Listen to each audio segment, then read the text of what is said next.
Salut, c'est Gasp. Juste avant de démarrer cette vidéo, je dois vous dire que cette vidéo est sponsorisée par Wizbee Money. C'est le premier partenariat sur YouTube depuis le début de l'année. Wizbee, c'est simple, c'est un acteur qui propose un ensemble de services pour les jeunes. Emploi, code de la route, mutuelle, événements. Ils ont lancé un site qui s'appelle Wizbee Money, que vous avez peut-être déjà vu sur certaines stories d'influenceurs parce qu'il y a beaucoup de promos autour de ça. C'est un super simulateur d'aide financière pour les jeunes qui est gratuit. Vous répondez en 5 minutes chrono et ça vous permet de trouver toutes les aides dont vous pouvez bénéficier. C'est un super service, hyper pratique pour la communauté étudiante. Au total, il y a 300 aides nationales et régionales référencées sur le site. De mon côté, j'ai fait le test, je me suis rendu compte que j'étais éligible à des aides que je connaissais même pas. Si vous n'êtes pas trop paperasse, trucs administratifs, tout ça, Wizbee Money propose même de déposer les dossiers à votre place. Ça coûte 29,90 € par aide demandée. Et si vous n'obtenez pas l'aide, vous êtes intégralement remboursé. C'était le bon plan de cette vidéo. Le simulateur est en barre d'infos. Merci à Wizbee pour la confiance. Je vous invite à essayer. Et on passe à la question du jour. Depuis quelques jours, une vidéo devenue virale sur Instagram compile une série d'agressions sexuelles commises au grand jour sur des plateaux de télévision français. Publié par la page féministe Préparez-vous pour la bagarre, ce post a été massivement diffusé et repartagé. Pourtant, ces extraits ne datent pas d'hier. Les premières images remontent à 2007 lorsque Rocco Siffredi agresse Cécile de Minibus sur le plateau de la méthode Coué et remonte jusqu'à l'agression de Nolwenn Leroy par Laurent Baffy sur le plateau de Salut les Terriens en 2017. Et comme le dénonce si bien ce post Instagram, ces agressions sexuelles sont perpétrées dans l'hilarité générale et l'impunité totale. Salut, c'est Gasp, j'ai 23 ans, je parle d'actualité, de sujets de société et de politique sur cette chaîne YouTube une fois par semaine. Comme vous avez beaucoup aimé ce format la semaine dernière, je reviens avec un nouvel épisode et une nouvelle question. Mais avant, 28% des gens qui regardent mes vidéos ne sont pas abonnés à cette chaîne YouTube, alors n'oubliez pas de vous abonner. Aujourd'hui, j'ai tenté de répondre à la question de pourquoi la télé ne condamne-t-elle pas ces agressions sexuelles. Et je sais que certains vont se dire, oh là là, comme tu y vas, agression sexuelle. Ainsi, posons tout de suite les bases légales dans cette vidéo. Une agression sexuelle est définie par le service public comme étant une atteinte sexuelle commise sans le consentement clair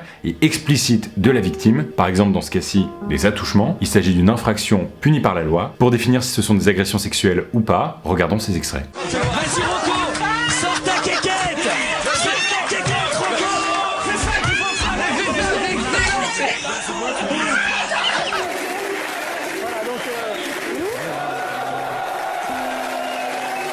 C'est important d'avoir plusieurs entrées, je l'embrasse. Irremplaçable. Irremplaçable. Irremplaçable.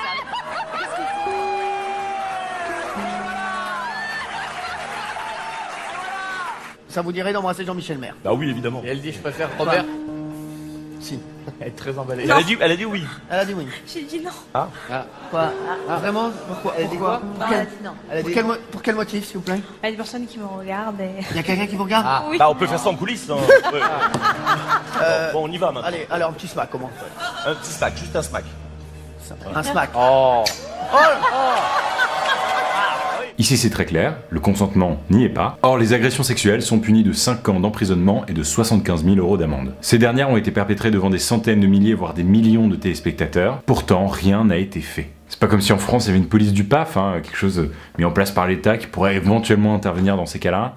Ah, on m'annonce que le CSA existe depuis 1989 en fait. Le CSA est l'autorité de régulation de l'audiovisuel en France, uniquement pour la télévision et la radio. Elle fait attention à ce que chaque parti politique puisse avoir le même temps de parole à peu près sur la télé et sur la radio, organise les campagnes électorales, mais surtout elle veille au respect de la dignité des personnes humaines. C'est très clair, ici le CSA n'a pas joué son rôle. Petit rappel de comment il est formé, le CSA aujourd'hui c'est 7 personnes, un président du conseil nommé par le président de la République et 3 autres membres nommés par le président de l'Assemblée nationale et les 3 autres par le président du Sénat. Fun fact, en 35 ans d'existence, il a toujours été dirigé par des hommes. Donc on l'a vu, il y a des autorités en France qui sont censées encadrer, réguler tous ces agissements. Il y a quelque chose de très dérangeant, et je pense que vous pensez la même chose que moi dans ces images, c'est l'hilarité générale. Cette culture est aujourd'hui tellement banalisée dans certains milieux que ça ne choque pas. Entre applaudissements et rires, la tension est là, mais personne ne réagit. Des années après, ces rires dérangent, les faits sont là, et les agresseurs dehors. Pris au piège dans cette euphorie, les victimes se retrouvent très généralement coincées entre intimidation, effet de surprise, pression de l'animateur, de la production, du public. Il est très difficile pour les victimes d'échapper à la situation.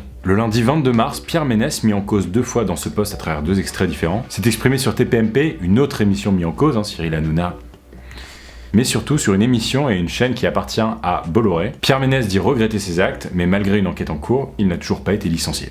C'est MeToo, on peut plus rien faire, on peut plus rien dire. Pour tout ce qui s'est passé là, j'ai des profonds regrets. Vraiment. Ça, c'est important. Et sincèrement, à l'époque, ça n'a pas fait polémique.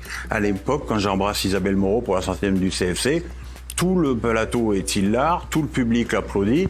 Dans cette scène-là, c'est pareil. Aujourd'hui, Ça ferait un scandale affreux. Pourquoi la télé ne condamne pas ces agressions sexuelles? Les journalistes de Mediapart nous rappellent que Pierre Ménès est un proche de Yannick Bolloré. C'est une carte majeure de la direction du groupe, comme Éric Zemmour sur CNews, un atout pour faire le buzz et alimenter ce système économique. Et puis il faut bien le dire, c'est ce genre de séquence aussi qui ramène de l'audience. Quand Éric Zemmour dit un propos xénophobe ou raciste à la télévision, ça choque, mais ça fait aussi plaisir à une certaine partie de l'audience. Des mœurs et des milieux, des générations qui ne sont pas conscientisées de la même manière, et on le voit aussi à travers la différence des réactions des entreprises. EA Sports, l'éditeur de jeux vidéo de FIFA, a décidé de mettre fin à sa collaboration avec Pierre Ménès. Ainsi on le voit bien, tout le monde a un petit peu sa part de responsabilité de conscientisé par rapport à ces actes. Les mouvements féministes et de sensibilisation ces dernières années ont joué un rôle important, ont permis d'ouvrir les consciences, mais pour certains, ça n'a pas l'air d'avoir eu beaucoup d'effet. Bien sûr, le débat continue en commentaire, dites-moi ce que vous en pensez. Rendez-vous la semaine prochaine pour une nouvelle vidéo. Si vous voulez me soumettre vos sujets, je vous invite à faire un tour sur mon Instagram. Et un nouvel épisode de mon podcast est sorti cette semaine, ça s'appelle Absurde et Acerbe, et c'est dispo partout. Merci à Wizbee Money pour leur confiance et d'avoir sponsorisé cette vidéo. Tous les liens sont en barre d'infos. À la semaine prochaine.